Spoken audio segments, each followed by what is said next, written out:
This is all blurry. You know what it is? It's this camera.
How you doing?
How's it going?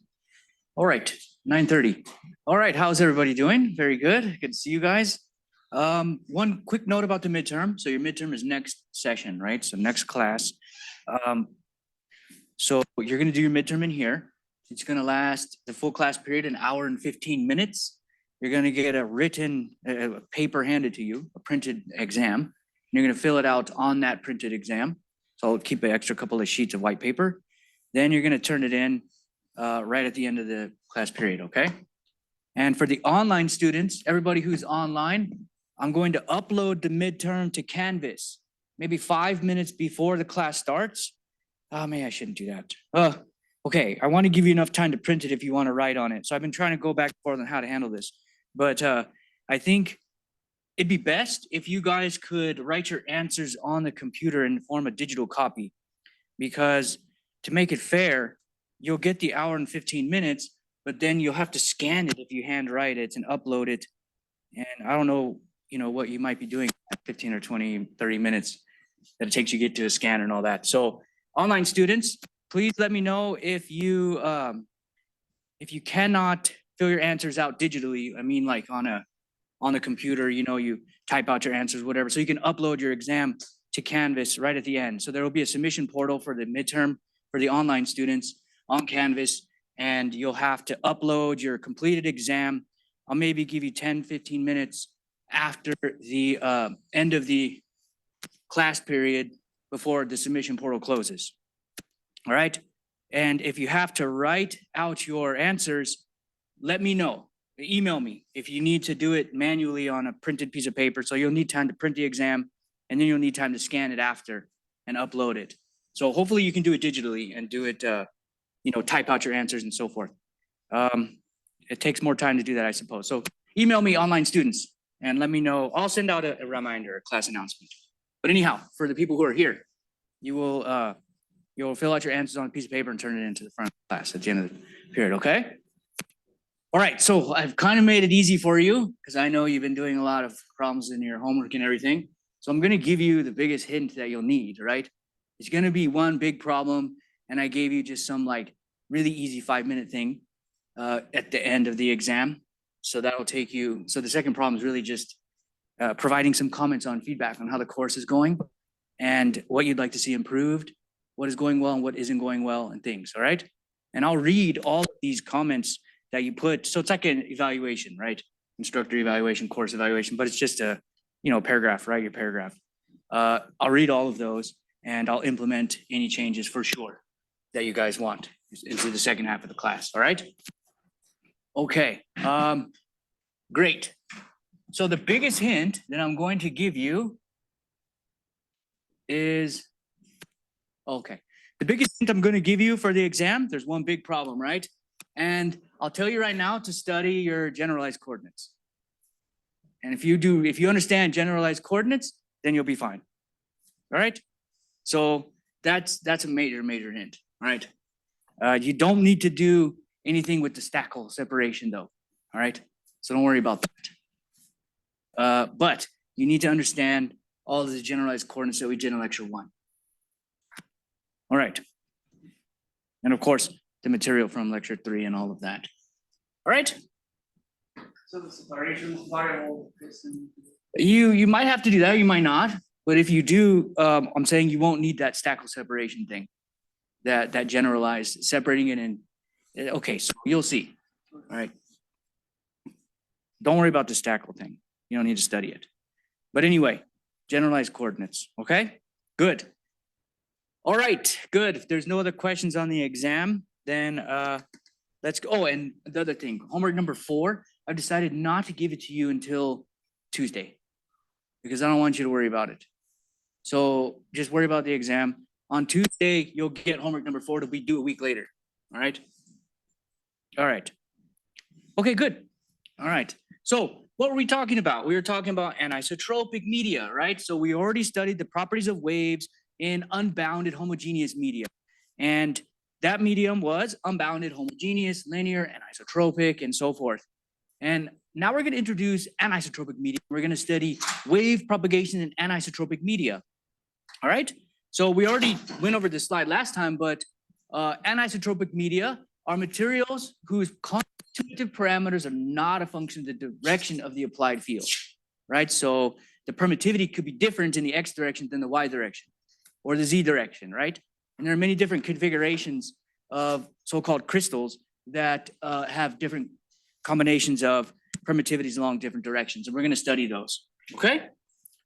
So we went over this conservation of energy theorem, and we derived or determined that the permittivity tensor is symmetric if it's lossless, or it's Hermitian if it has a lossy medium, right?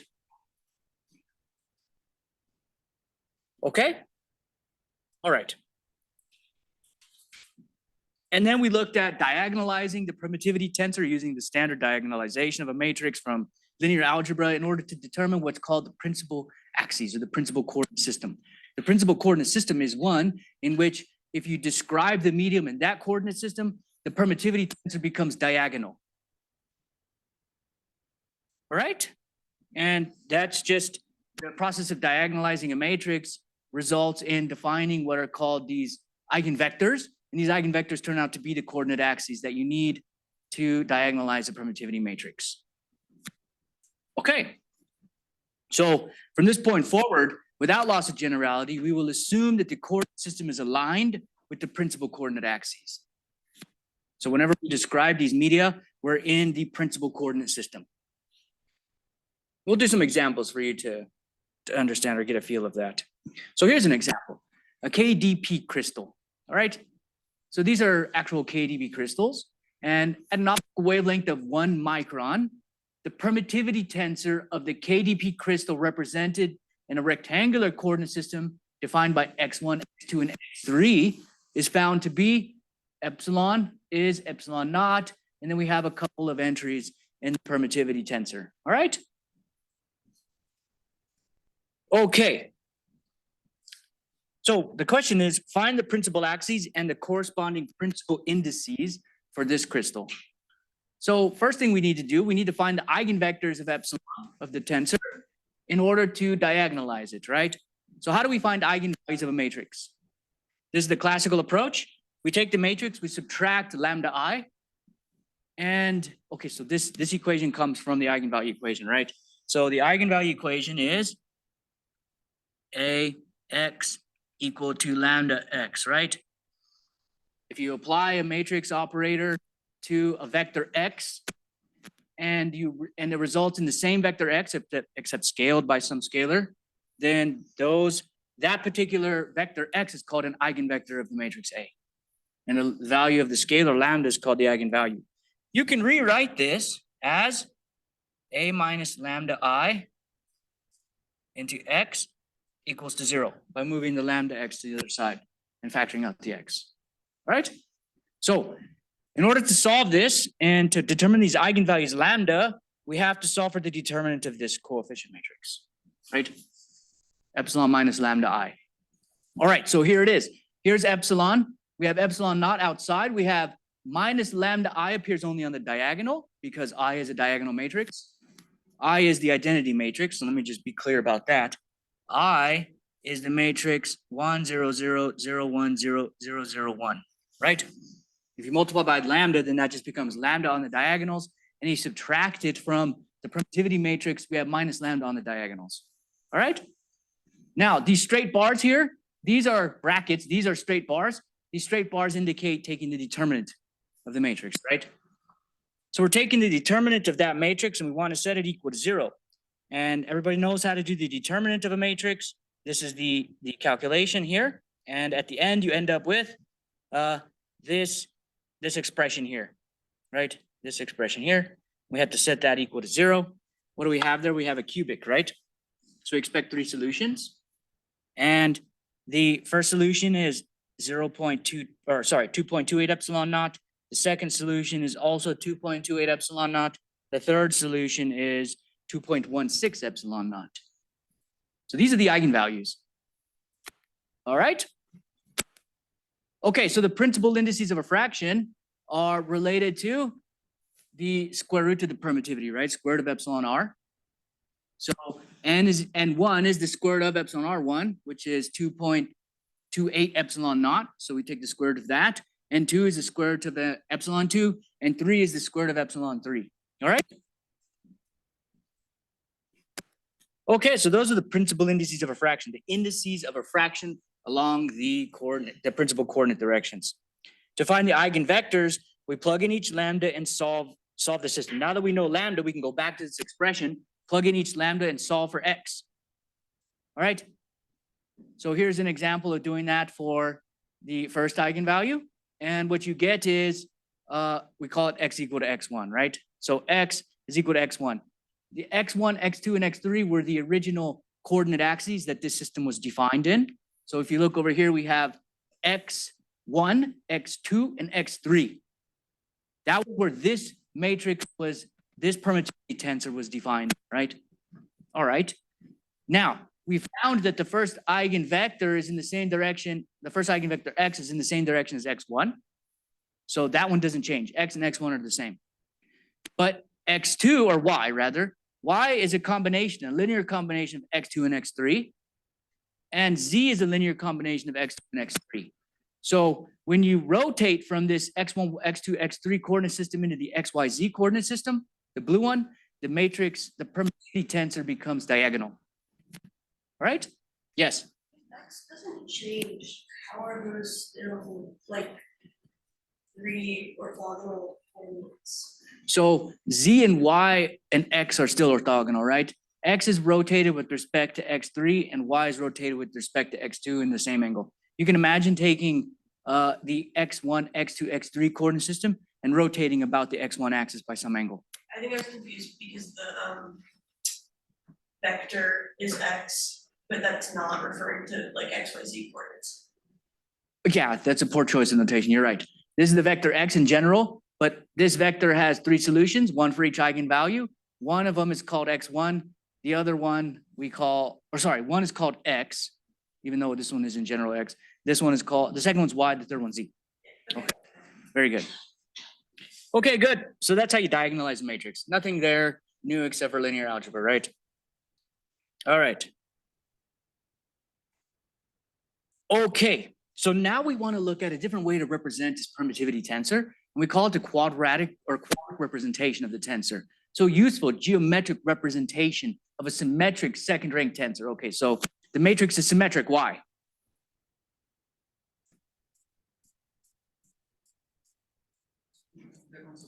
Very good, excellent. Because it's a lossless medium and it has to obey conservation of energy, right? So it's a symmetric matrix. It's second rank because it's a second rank tensor, meaning that it's not a vector, it's a matrix, right? Second rank tensor is a matrix. And We can take that symmetric second rank tensor and we can represent it as a quadratic surface called an ellipsoid in this form. So we sum up. So we sum over I and j, and we have epsilon ij. So we take the, say, 1, 1 entry. We multiply that by x1 times x1 or x1 squared, right? And then, okay, so let me expand this for you guys so you can see it. So, for example, we have epsilon 1, 1, x1 squared plus epsilon 1, 2, x1 times x2 plus epsilon 1, 3 times x1, x3 plus dot, dot, dot. And then at the end, you get epsilon 3, 3 times x3 squared. Yeah? Okay. Now, why did we want to? Okay, so remember, we rotated.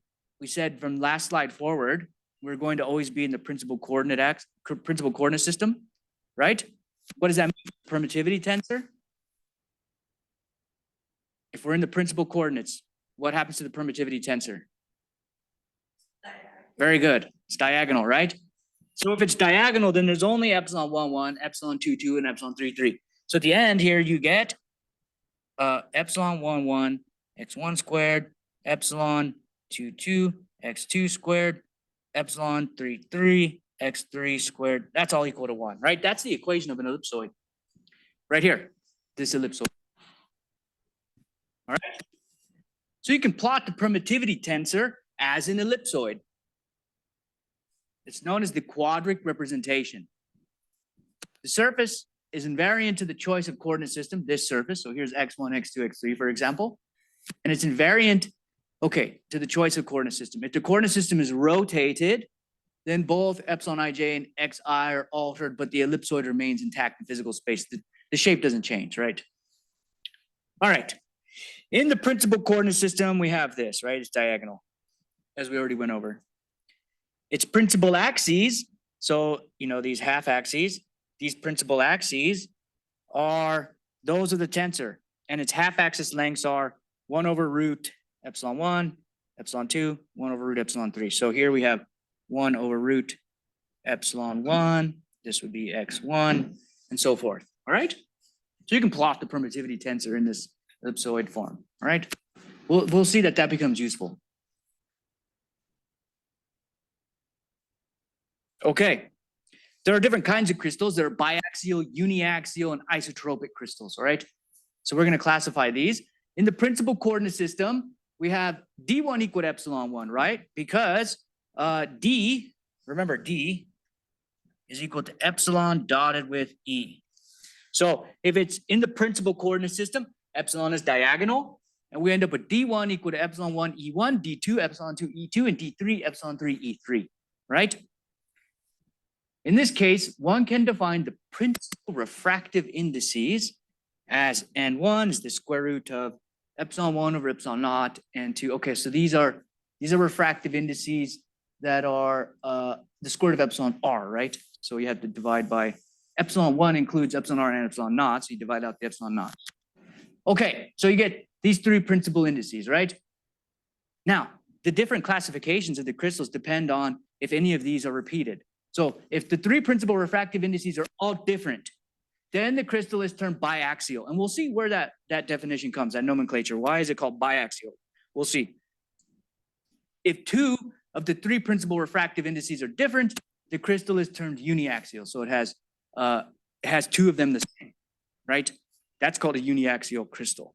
When you buy substrates for RF circuits and things that you design from like Rogers, some of them have anisotropy, and they'll tell you if it's a uniaxial crystal, they'll tell you the permittivity in the 3 different directions, right? If it's a uniaxial crystal, 2 of them will be the same. Typically, the Z directed permittivity is different than the XY, the in plane. The normal one is different, right? Okay, in this case, the refractive indices are usually denoted as N1 equal to capital N2. Okay, so why is it capital? It should not be capital. N1 and little n2, all right? Is equal to n naught. That's called the ordinary index. Repeated one is the ordinary index. And N3 is the extraordinary index. And we'll see why it's called that as well. The crystal is said to be positive uniaxial if N3 is greater than N naught. So so typically this is in plane, these two, and this is out of plane, but it doesn't have to be, all right? It could be a medium, as a matter of fact. This is describing a medium, right? So it doesn't have to be a finite slab of material. But anyway, this medium that's infinite and homogeneous that we're considering now has an X, a Y, and a Z coordinate system. In that particular coordinate system is aligned principal axes of the crystal. Then we have a diagonal permittivity tensor, and two directions have the same principal index and one axis has a different one. All right. So the ordinary index is the one that has the repeated indices. The extraordinary is the unique one, and it's positive uniaxial if the unique one is, if the extraordinary is greater than the ordinary, the two ordinary, and negative if not. The z-axis of the uniaxial crystal is typically called the optic axis, right?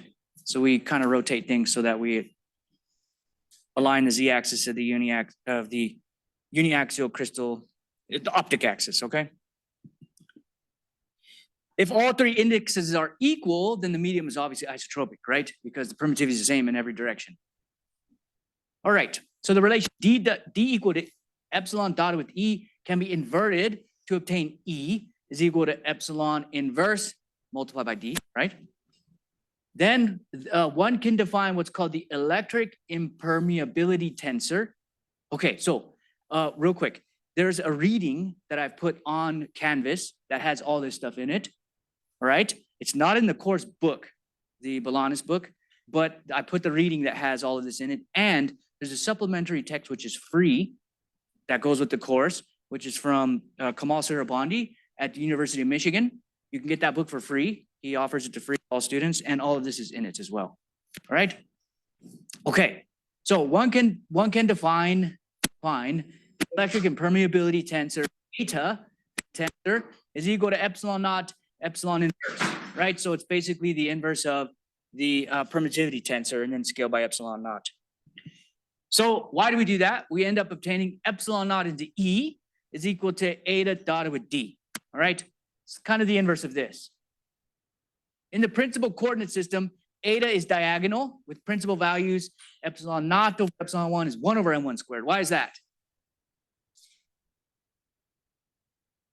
Why are the entries of eta, which is the electric permeability tensor, it being diagonal, equal to the inverses of the entries of the permittivity tensor epsilon?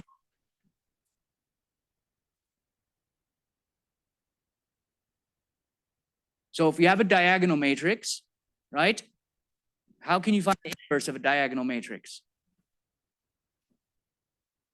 Okay, you just invert the diagonal elements, right? The inverse, luckily, a diagonal matrix is very easy to invert. If you have a diagonal matrix, you just invert the diagonal entries, and that becomes the inverse of the diagonal matrix, all right? So that's why these are appearing as inverse, 1 over ni squared, all right? Or 1 over epsilon 1, but then we have this epsilon naught that we scaled, the permittivity tensor by, right? And then we have 1 over n2 squared and 1 over n3 squared, all right? Okay, so why do we have that? We'll see why we're using all these new definitions.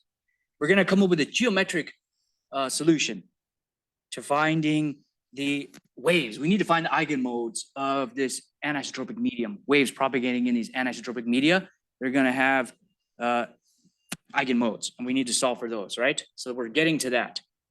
So the index ellipsoid is the quadric representation of the electric impermeability tensor. It's the same exact thing as we did when we had the quadric representation of the permittivity tensor, but here we're having a quadric representation of the impermeability tensor. And that one is special. That one is called the index ellipsoid, all right? And that's used a lot in optics and in anisotropic media, you know, the analysis of such media, all right? Index ellipsoid. So you just do the quad, remember this is a diagonal matrix as well, right? The eta matrix is diagonal. We have its quadric representation. It's called the index ellipsoid. So we have index axes x1, x2, and x3 again. And now these half axes are n1, n2, and n3.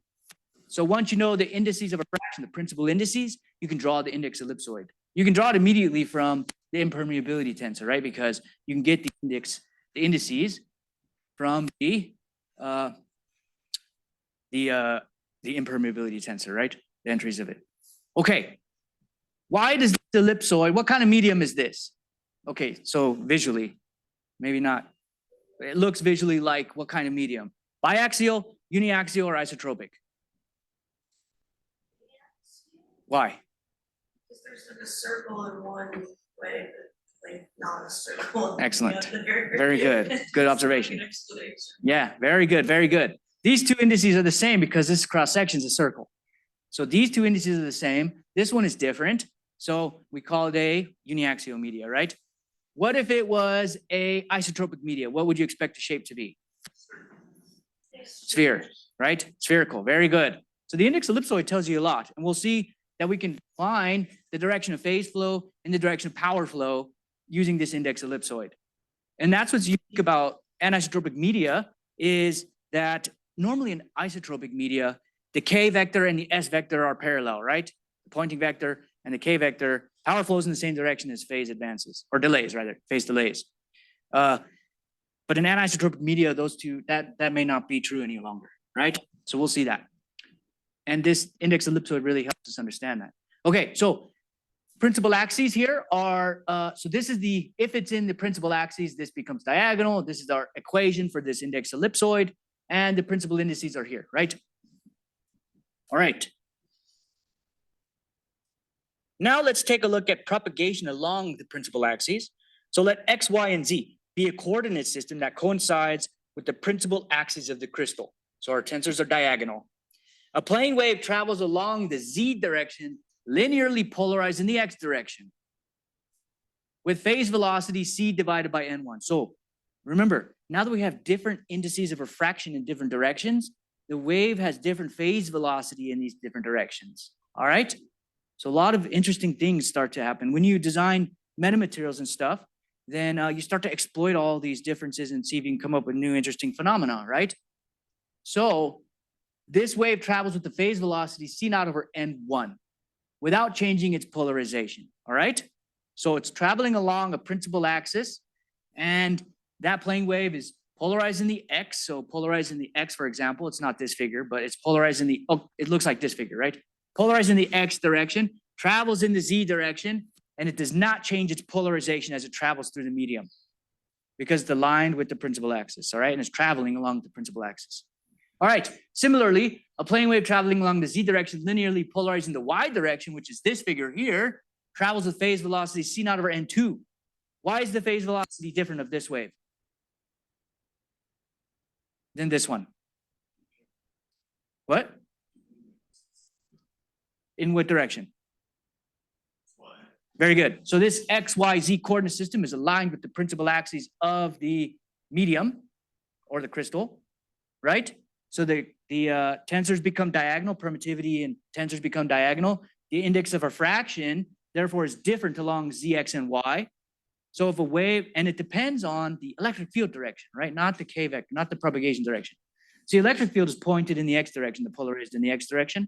It sees a different refractive index than the wave, which is polarized in the y direction. So these two are traveling at different speeds. This one travels at a different velocity than that one. So they're going to interfere. They're going to go in and out of interference, right? And they're going to add up. Okay, so we'll see. Thus, the normal modes, waves with their velocities and polarizations maintained as they propagate, these two, right? For propagation in the z direction are linearly polarized plane waves in the x and y direction. Okay, so these are called the normal modes. The modes which travel through the medium without changing their polarization. So one key attribute of anisotropic media is that you can alter the state of polarization. All right? Okay, good. So let's see what happens.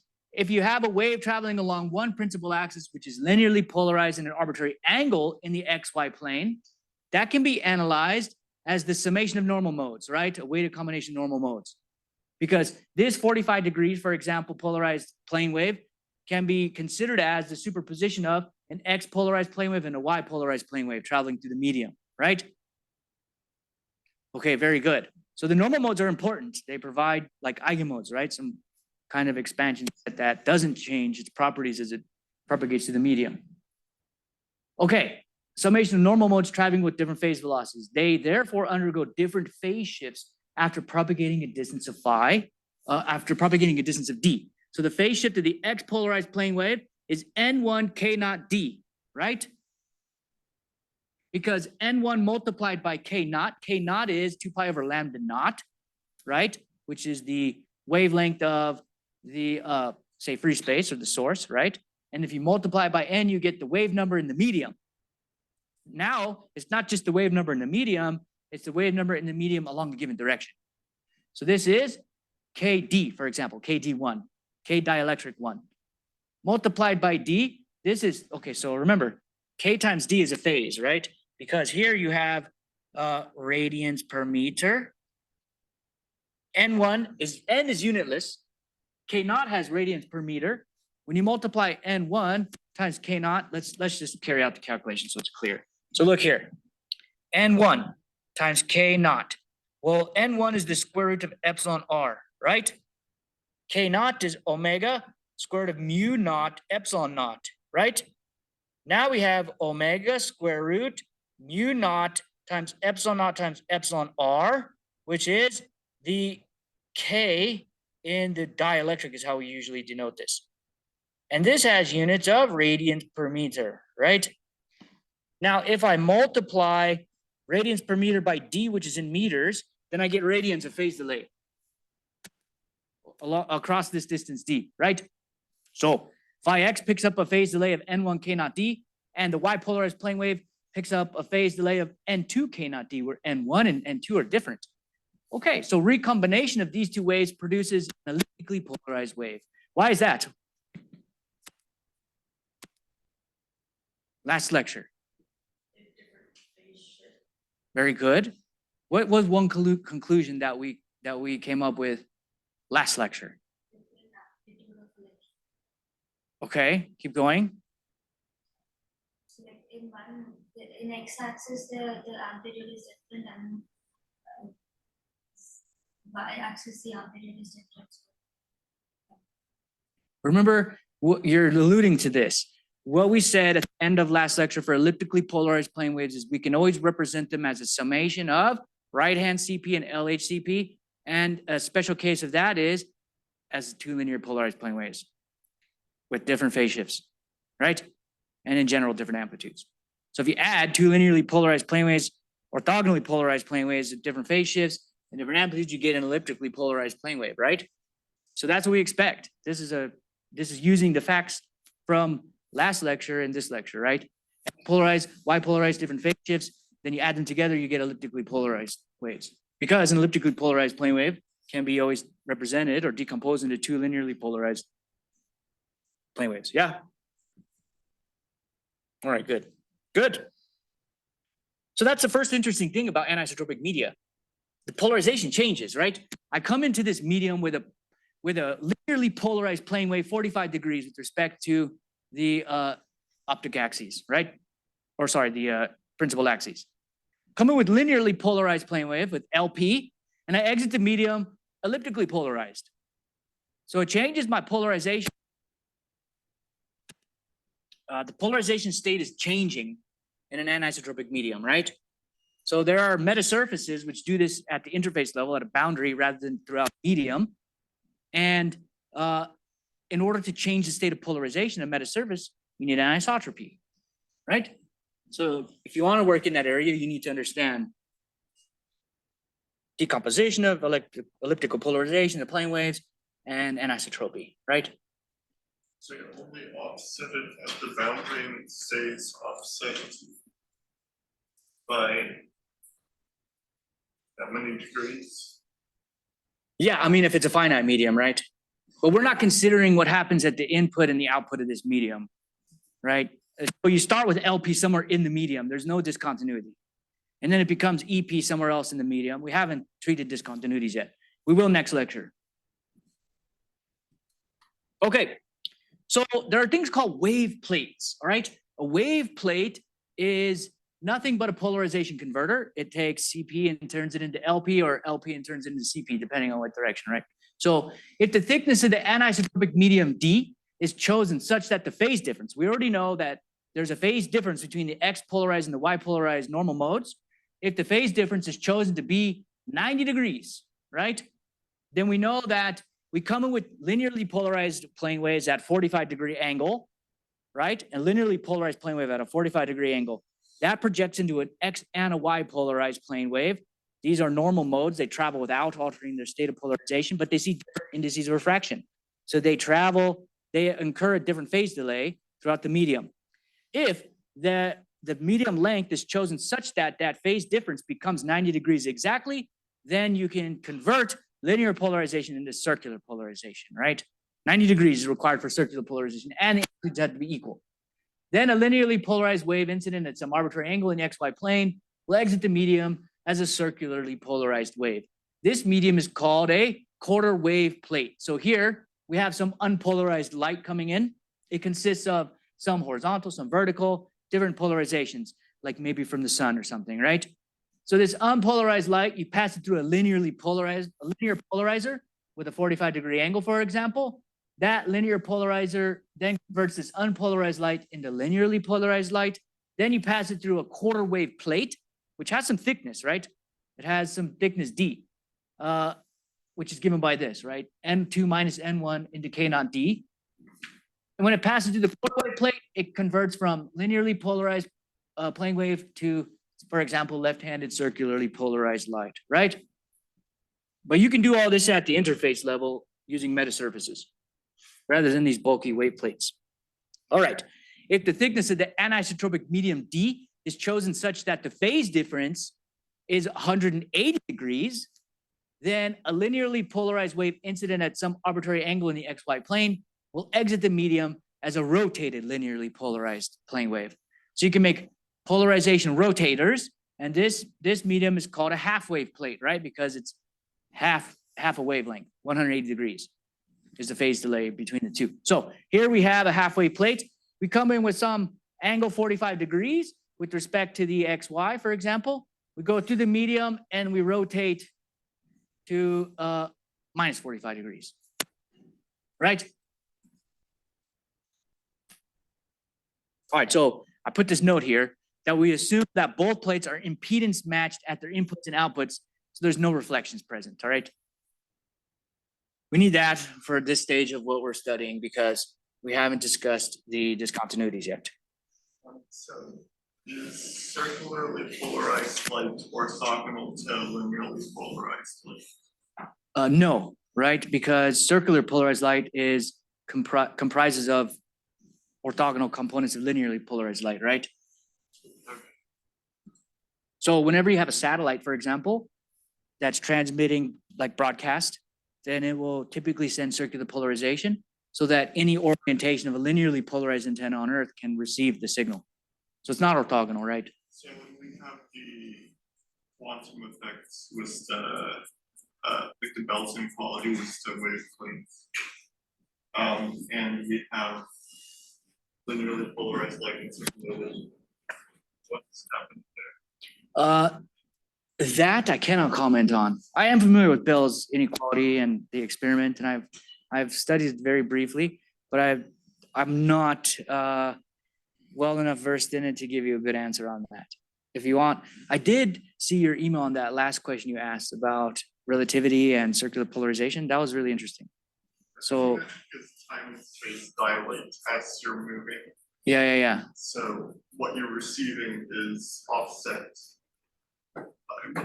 It's very interesting. Yeah, I saw the animation. So yeah, maybe we can talk about that. All right, good. So now we're going to propagate in an arbitrary direction, not along the principal axes, right? So let's now consider the general case of a plane wave traveling in an anisotropic crystal in an arbitrary direction defined by the unit vector u. So u is the unit vector in the direction of propagation within the uniaxial, or not uniaxial, but within a anisotropic crystal, right? Now we're going to see why we constructed this index ellipsoid and all that, because it's going to allow us to solve this problem using graphical approaches. So here's the graphical approach. In this case, there will be two linearly polarized normal modes whose refractive indices NA and NB, whose refractive indices are NA and NB, and their directions of polarization can be determined. Okay, so we have to determine the refractive indices NA and NB and the direction of polarization. And we can determine all that using our index ellipsoid. All right? Good. So this is how we do it. Draw a plane passing through the origin of the index ellipsoid. So first, we draw our index ellipsoid. We know that this thing is described in the principal coordinate system. So we have x1, x2, x3 are the principal coordinate axes. We have principal indices, n1, n2, and n3 along those directions. We draw our index ellipsoid, right? We have a unit vector u, which tells us the direction of propagation. So we draw a plane passing through the origin. So it passes through this origin of the index ellipsoid normal to u. Here's u. So we're traveling in this direction, in this medium, x1, x2, x3, right? So u is this direction here. We're traveling in this direction. We draw a plane normal to that direction, right? That also passes through the origin. That plane's going to intersect the ellipsoid. All right. The intersection of the plane with the ellipsoid is an ellipse called the index ellipse. The half lengths of the major and minor axes of the index ellipse are the refractive indices NA and NB of the two normal modes. So here, NA is this half length from here to here, right? NB is the half length from here to here. The other half length, you know, an ellipse, a major axis and a minor axis. The half axis is the index in one direction, the half axis is the index in the other direction. These two indices are the indices of the normal modes, right? The modes travel without alternative state of polarization. Okay. So what happens if this u vector, to get an idea of this, what happens if we're traveling along the x3 axis? U is along x3. What is NA and NB? Very good. N1 and N2, right? Then we're back to the case where we just discussed on the last slide.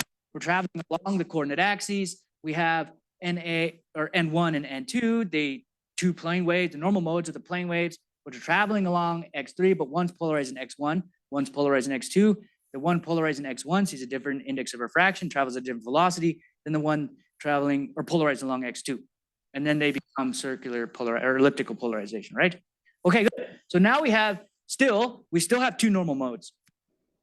They are to get their indices, we draw a plane orthogonal to the direction of u, and we then find the index ellipse, and its major and minor half axes are the indices of the two normal modes, right? So one normal mode travels with phase velocity c by NA, one travels with phase velocity c by NB, the two normal modes, right?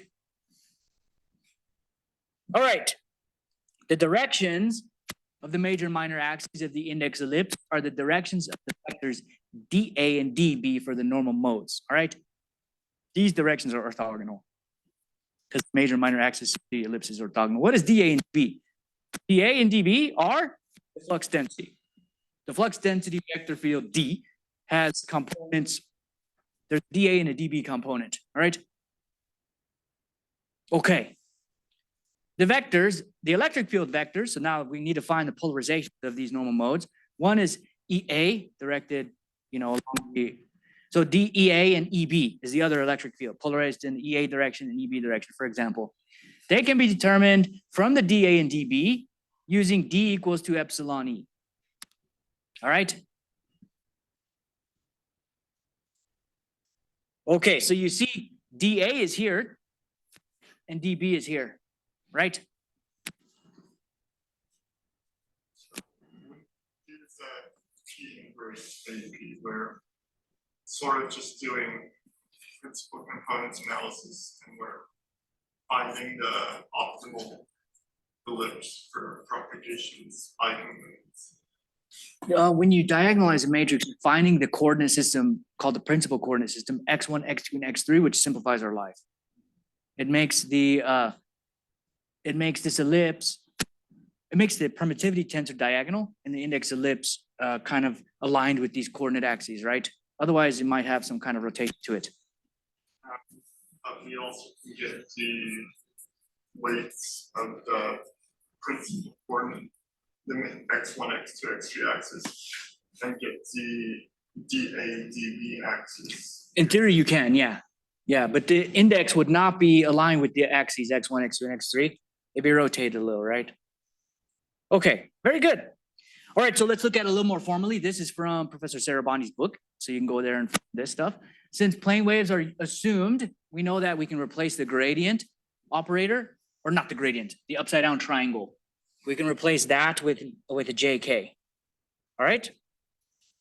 So this first equation, K cross H is equal to minus omega D. What is that? Where does that come from? We have the curl of H is equal to J omega D normally, right? Yeah, okay. So the upside down triangle becomes JK, so we end up with JK crossed with H is equal to J omega D, and we can multiply or divide both sides by J. We end up with K crossed with H. I wonder why there's a minus sign here. Omega D, right? K cross with E is omega mu naught H. Okay. I think the problem here is this should be a minus JK. Yeah? I think the gradient goes to minus JK. If it goes to minus JK, then this is a minus. Then this becomes minus omega. That makes more sense because it's either minus JK dotted with R, right? And if you take the derivative of that, then the minus JK comes down. All right, good. So I'll make this change. This is minus. All right, good. So then we can do the same thing with Faraday's law, which is K cross with E equal to omega mu H. Then we can uncouple these two using the same process as the wave equation. Take the K cross with the first equation, substitute in the second, right? So you've done that before a bunch of times. So take K cross with this one, and then you end up with K cross with K cross with, or no, let's do the other one, yeah? So K cross with this one, we end up with K cross with E is omega mu K cross with H, right? From the right-hand side, we get a K cross with H. And we can substitute this expression for K cross H. We end up with this, right? Okay, now K cross with E, we know E is epsilon inverse D, right? And then we have now a wave equation we can solve for plane waves. So this is an eigenvalue equation that D must satisfy, right? Why is this an eigenvalue equation? You have a matrix multiplied by. Very nice.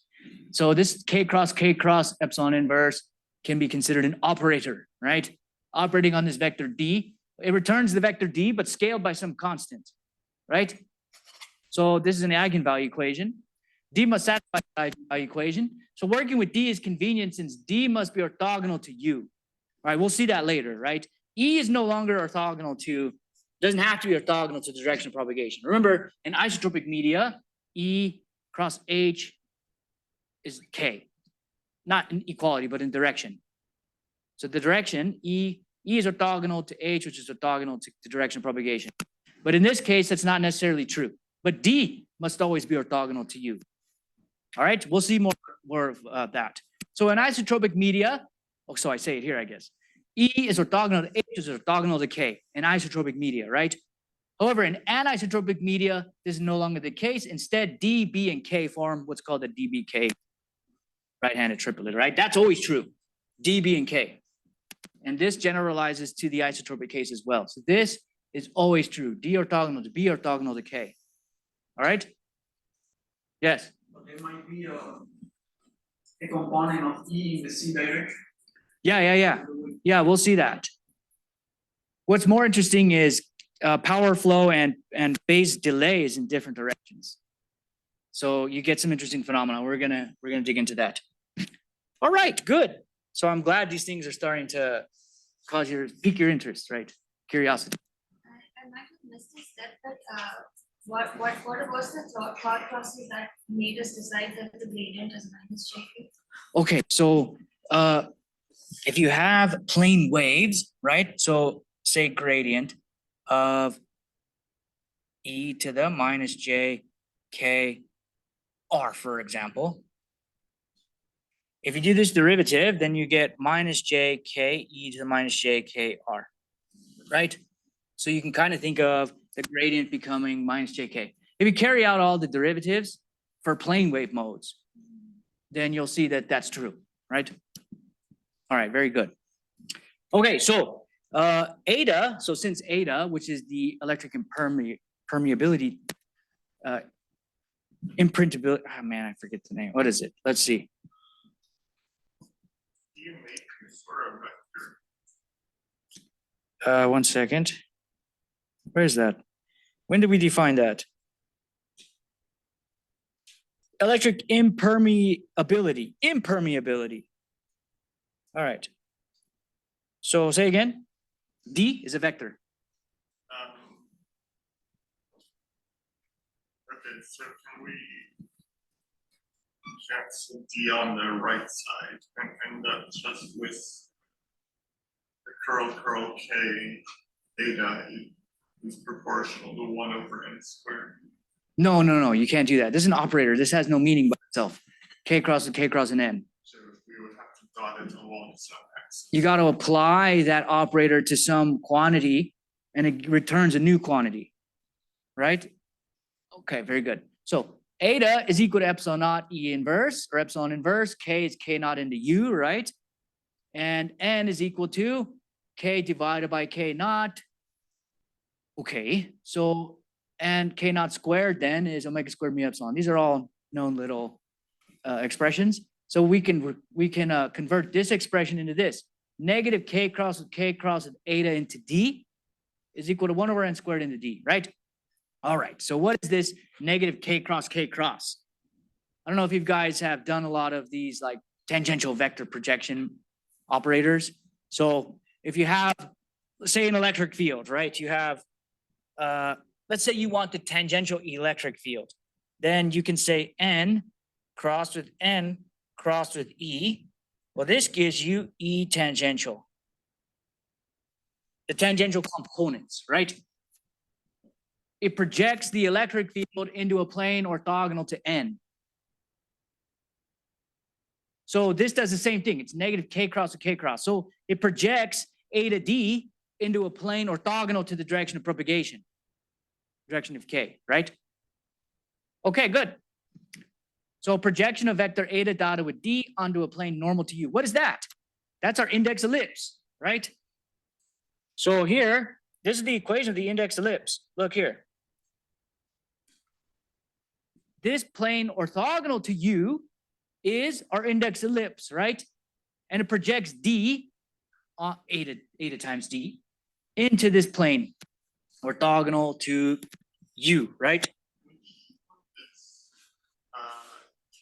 cross negative K or N hat cross N hat on the ellipse. N hat. Where's N hat? You wrote it up. No, I wrote that. Okay, so this is a way to get, if you have a plane and you have a normal vector to that plane, then if you do negative N cross with E, for example, then you would get the tangential components of E. It removes the normal component, that operator. This is the same operator. This one you want to concentrate on here. I drew that one by analogy. So here you have negative K cross with K crossed. So that's going to give you the tangential components of A to D to a plane, the tangential components of in a plane orthogonal to K. All right? So you take the curl of the two vectors that are just negatives. Like the vector. Curl. Okay, yeah, this is not a curl, right? These are two cross products. They don't involve differentiation. These are just vectors. It's a projection operator. So all it does is take this, think of this, eta times D. It has all three components, right? If I want only the components that are tangential to some plane, which is orthogonal to some direction, K, for example, then I can say negative K crossed, and apply that operator to A to D, and it gives me the components of A to D, which are in a plane orthogonal to K. So X is just multiplication of the No, it's the cross product, the vector cross product. So here, look, here's the direction u. Here's the plane orthogonal to u, which we call the index ellipse, right? Oh, shoot, the index ellipse. We want to project D, which has in general A, B, and a C, for example. It has all three components. We want to obtain only DA and DB, the components which are in that plane orthogonal to U, which are in the index ellipse. So the way we do that is minus K cross a K cross into A to D. All right, so that does nothing but project. It extracts the tangential components in the index ellipse of A to D. Well, that has to equal to 1 over n squared into D by our wave equation we derived, right, for plane waves. All right, good. Well, we can call this negative K cross a projection operator into the plane orthogonal to U, and we have A to D. That's equal to 1 over n squared D. This is an eigenvalue equation. This whole thing can be considered an operator operating on some vector x, for example, is equal to lambda multiplied by the same vector x. So we can solve this eigenproblem, right? The two eigenvalues that you obtain by solving this eigenproblem are 1 over na squared and 1 over mb squared. And the two corresponding eigenvectors are dA and dB, representing the two normal modes. All right, so the eigenvalue problem has a simple geometric interpretation. The tensor eta is represented geometrically by its quadratic representation, which is the index ellipsoid. It's that whole index ellipsoid, right? The operator pu into eta represents projection onto a plane normal to u, the index ellipse, which is in the index ellipsoid. Solving the eigenvalue equation is thus equivalent to finding the principal axis of the ellipse formed by the intersection of the plane normal to u with the index ellipsoid, right? Which is nothing but solving for the intersection of this index ellipse with the index ellipsoid, all right? All right. Hopefully you guys just go back and read through it a little if it's unfamiliar, right? It's probably unfamiliar. Okay, good. So we'll do some more examples. We'll look at some interesting phenomena though. Uniaxial crystals. For a wave whose direction of travel u forms an angle theta with the optic axis, the z-axis, for example, the index ellipse has a half length n naught, and the other half length is a function of the angle of propagation, right? Let's look at that. So here's a crystal here. It has an optic axis like this, right? And the wave is traveling in this direction at some angle theta with respect to the optic axis, all right? Now, if you draw the index ellipse, then you end up with this. There's the ordinary, so this is a uniaxial, right? Uniaxial crystal. So it has an ordinary, the ordinary index, which is repeated, right? And then you have the extraordinary index, which is the unique one, right? Then we have some angle. So here's the index ellipse, right? The index ellipse here, let's see. So here's the expression, right? 1 over n squared of theta is equal to cosine squared over n naught plus sine squared over ne. This is the equation of an ellipse, right? This is the index ellipse for this uniaxial crystal. Okay.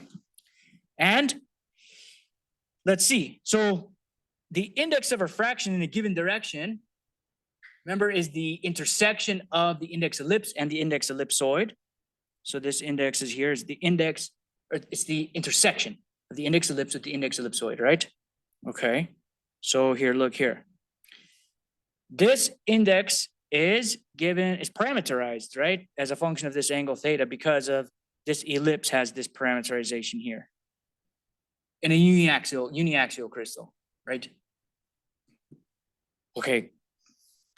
So the normal modes have refractive indices NB is equal to N ordinary, and NA depends on the direction of propagation, right? If this travels over in this direction, then we'll have this index here.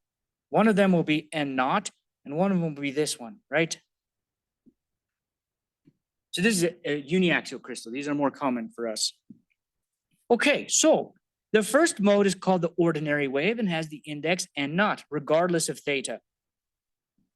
Right? That one is always N naught because that is the optic axis, right? One of them is from the optic axis.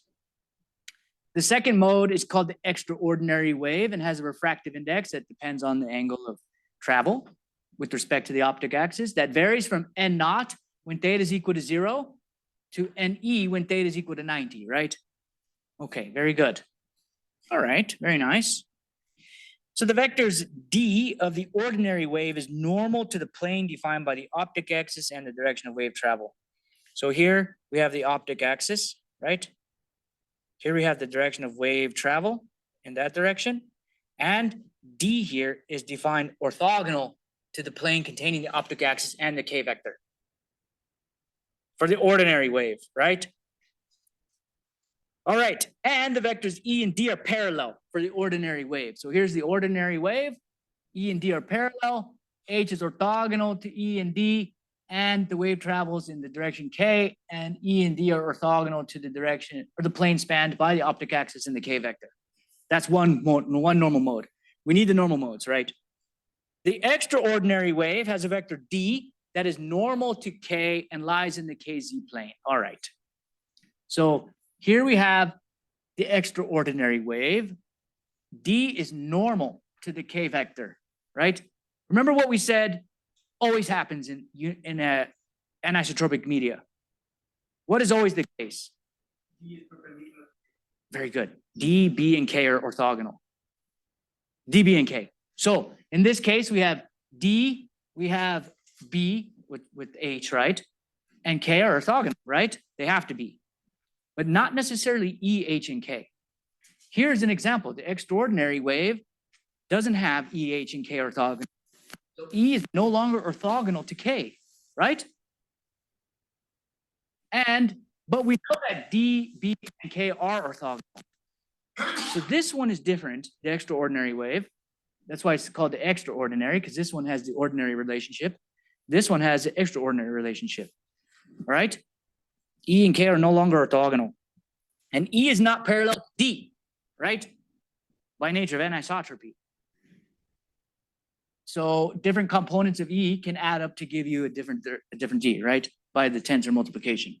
So we have, would it still be TEM, or if we're considering like if TE or TM? Okay, that's a good, We reference the electric E fields, so how would we? this is a TEM mode, right? The ordinary wave. I would not call this one a TEM mode. No, I would not.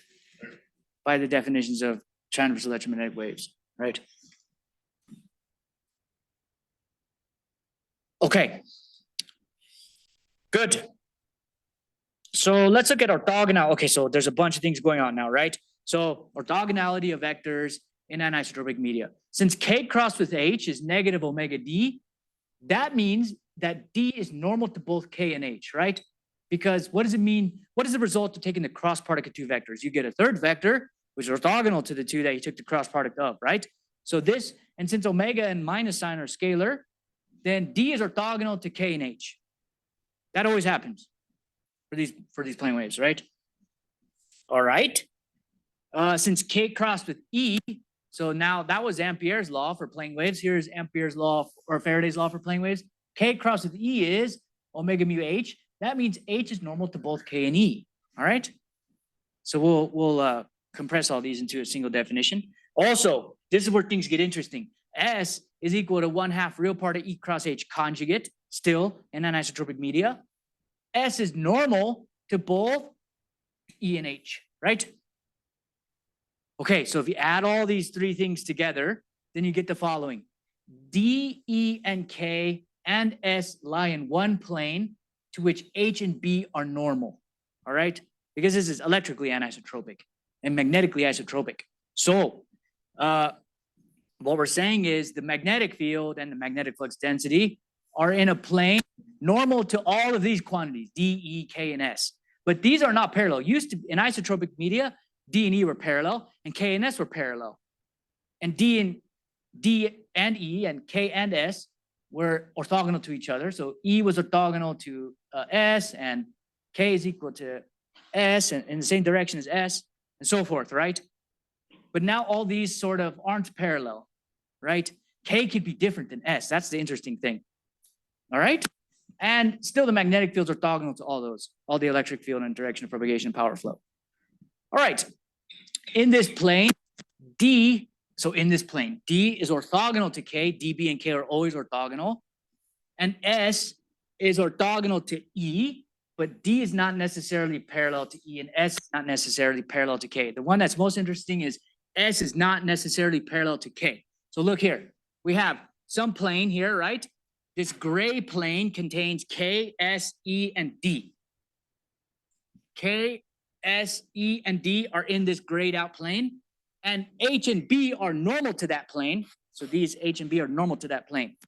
But D and E are not parallel, K and S are not parallel, but D is always orthogonal to K, right? DBK is always orthogonal, and E is always orthogonal to S, because S is 1/2 real part of E cross H conjugate, right? So this sort of E and S right-handed 90-degree separation, right-handed thing has been rotated with respect to D and K, which are also orthogonal, right? Okay, so all that is here. Now, what's really cool is what you can do with this. My postdoc advisor, Anthony Gerbic at the University of Michigan, has this cool paper I wanted to put here for you guys to see. You can read this paper if you're interested on how you can utilize or exploit this concept of K and H or K and S not being parallel to design metasurfaces or metamaterials that can tailor the phase and power flow of electromagnetic fields in a different way, right? You can control independently the phase and the power flow by using anisotropic media. All right. So if you're super excited about this topic, which you should be, because it's very, very interesting, then go read this paper. You might get inspired by it.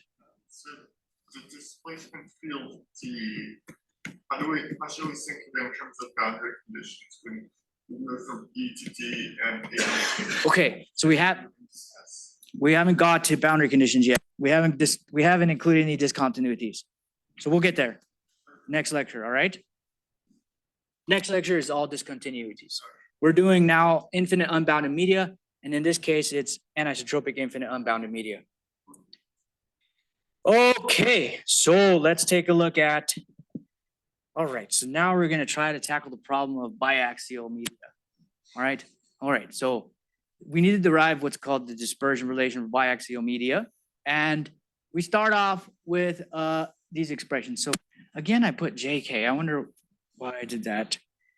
It should be minus JK, my feeling. Oh, what? Oh my goodness. Should be minus JK, yeah? So here are the same expressions. We have an electric field plane wave, we have a magnetic field plane wave. We have gradient becomes minus JK. We end up with these two expressions here. K cross with D is omega mu H, and K cross with H is minus omega epsilon dotted with E. And then we derive this equation we did on the last slide. Epsilon is diagonal to the principal coordinate system. We can expand this wave equation into this matrix form because we have E as EX, EY, and EZ. And then we have this whole thing here. If you factor out the E, then you end up with this big matrix. You can expand it into this matrix, all right? Good, all right. So for non-trivial solutions to this equation, which is sort of an eigenvalue equation as well, it is a matrix multiplied by a non-zero vector has to give you 0. So you're searching for the null space of this matrix. So for non-trivial solutions, then you want to set the determinant of this equal to 0, right?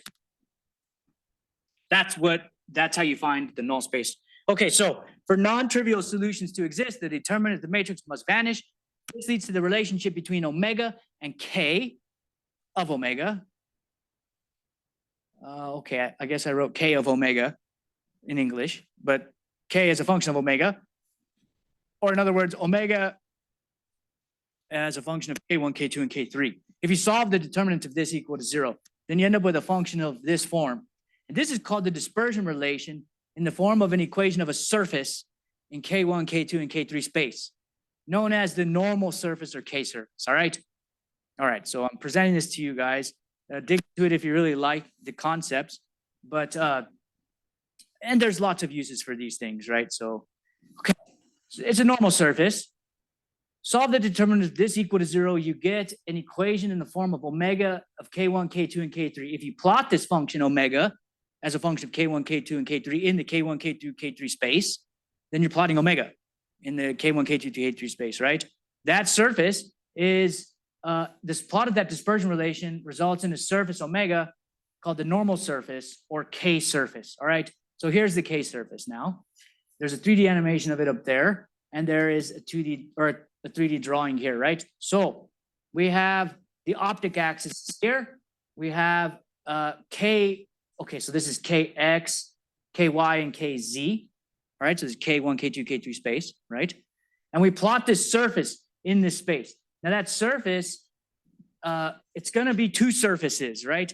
There are two surfaces that you end up plotting from that. Okay, if you plot this, okay, I remember when I made these notes, I tried to find the best way to do an example of that. But what I can tell you is you get two surfaces. See, there's a darker one and a lighter one there, and it's taking cross-section of these two surfaces, right? Two surfaces result. Now, those two surfaces intersect along two axes, here and here, for example. So here's one surface, here's an inner surface, and here's one surface here. Here is, so one surface is here, one surface is there. Those two surfaces intersect at this point, all right? And they'll intersect at an opposite point, and there will be a line drawn to those two intersection points, and they'll intersect at another 2 points, right? And there'll be a line drawn between those two. These two black lines are these axes that I'm talking about. They intersect at those 4 points where those two axes intersect the two surfaces. That's why it's called biaxial media. There are two axes. Where those two surfaces intersect are the solutions. They're the optic axes. Can you please repeat why do we have two surfaces? If you plot this, if you solve this determinant system here, you'll end up with what you can separate them into. So you got to expand this by minors. You end up with a big equation. You can separate that into two surfaces, the product of two surfaces. I think I do it. I remember trying to dig into this, but I think I do. For a simpler example, I think I do show you the separation of that expression into equation of two surfaces. Yes? Yeah? When you said for uniaxial that the z-axis is usually the optic axis, Mhm. that's not like arbitrary, then that's because like that's where it in the sections form that as well? No, that's a good observation, a good point. Generally, by convention, we just aligned as the z-axis in that direction. It's the axis, the extraordinary. No, I that, guess, like, I'm asking, what does optic axis like mean? okay. The same thing as what it means in this context? So in this context, these two axes where these surfaces intersect, these are called the optic axes, right? For the biaxial media, there are two. For the uniaxial media, there's one optic axis. And that optic axis, let's go back to where we defined it. Here. Okay, so there's a ordinary index and a extraordinary index. And the z-axis of the uniaxial crystal, we typically call the optic axis, okay? Yeah, I would say, what's a good definition of optic axis?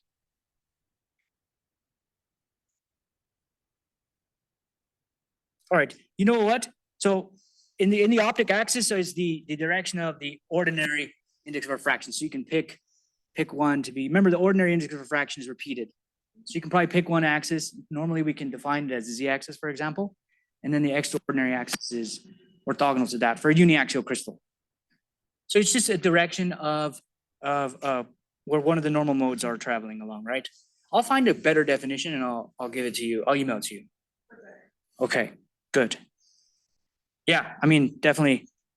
So on the weird line contour thing, what are those two black line vectors? These are the optic axes. These are where if you take these two optic axes, these two surfaces intersect at these points, right? There's one surface here, and one surface there. Those two surfaces intersect at 4 points. And you can draw the axes through those 4 points, and those are the optic axes. So the axes are orthogonal and all of a sudden it'll just be a sphere. Not necessarily, right? If it's isotropic, it'd be a sphere. So let's take a look at this. Maybe this will clear up some of your questions. The intersection of the direction of propagation with the normal surface determines the vector k, right?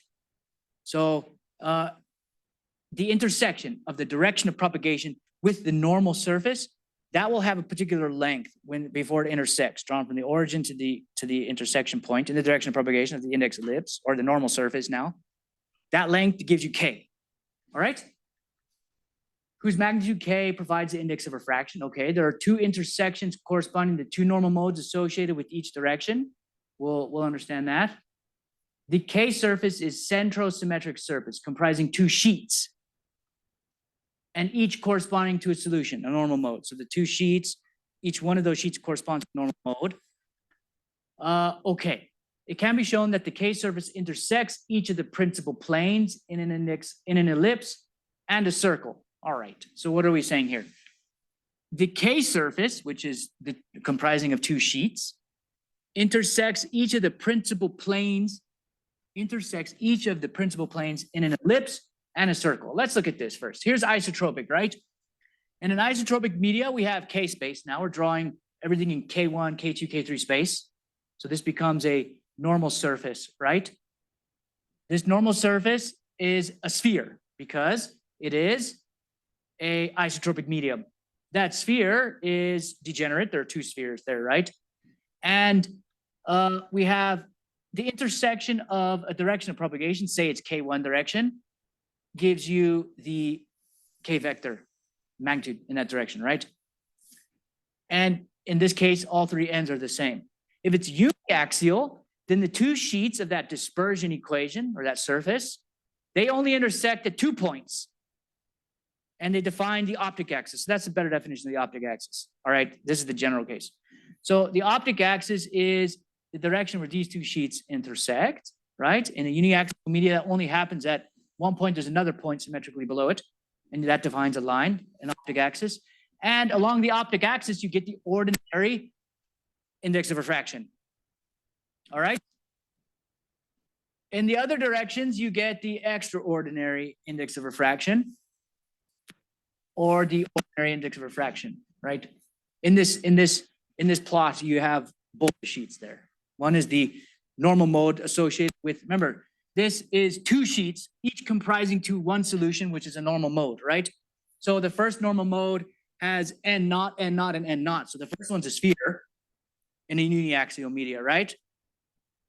And the next one is n naught, which is the extraordinary kind of mode, right? The other normal mode. And they both have the same index of refraction along the optic axis. And the intersection of the principal planes with these two surfaces is a circle and an ellipse. A circle and an ellipse here. This one, circle and an ellipse. This is uniaxial, right? So we have one circle that gives you the ordinary, and then the extraordinary is an ellipse. They both have the extraordinary solution has an ordinary direction and an extraordinary direction, right? For the uniaxial media. And direction of propagation theta, or the direction of propagation with respect to the optic axis, where the two sheets intersect and have the same index of refraction, ordinary index of refraction, given by the angle theta. The index of refraction in that direction is given by the intersection of the sheet with that direction, right? With that vector in the direction of propagation. Okay, we'll get to all this. Oh no, course is over. Okay, so yeah, let's come back to this, all right? So this is where it gets interesting when we have the general case. So don't forget, your exam is on the next class on Tuesday, all right? Come here and do your exam. You have an hour and 15 minutes, turn it in at the front as a written solution. And the online students, I'll be sending more instructions in an announcement. All right? All right, good. Any questions? Okay, see you guys.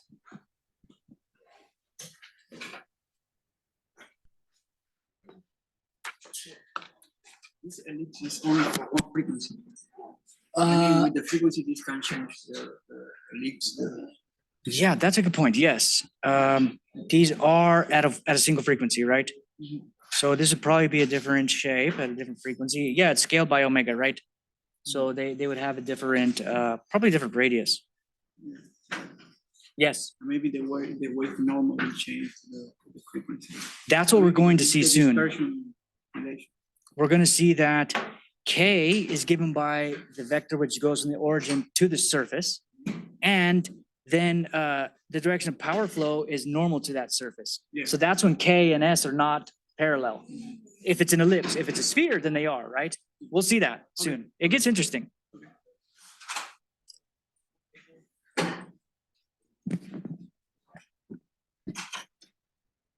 Is there a chance of releasing the answer of the assignment? Which one? All the assignments so that we can at least refer to what we want to know. Yeah, so what we're doing is giving you back the graded homeworks, and I should have your mistakes written in it. I In the haven't, comments, no, in the actual graded assignment. Have you picked up any of your homeworks? yes, in the paper one, it had Yeah. written, but the soft copy, I'm not sure. The soft copy I haven't, so I have a grader who's grading all of these, and we're not uploading all the comments into the Canvas. I guess since I haven't done that before. But all of the mistakes and all of your graded homework is in the graded homework that you get back. Okay, so soft copy does not have any comments. I don't think so, no. Because when he grades it, he gives me back the paper copies and then I hand them back to you. Okay. So, but the problem is that I have not attempted some questions in the first assignment, so, Oh, you didn't? yeah, so I Okay. don't really know what that means. Okay. Well, why don't you come by my office and we can go over those problems if you want. All right, very good. All right, you too. Sorry, I came late. Oh, yeah, no Just problem. having issues. You have a paper on the circles and ellipses on what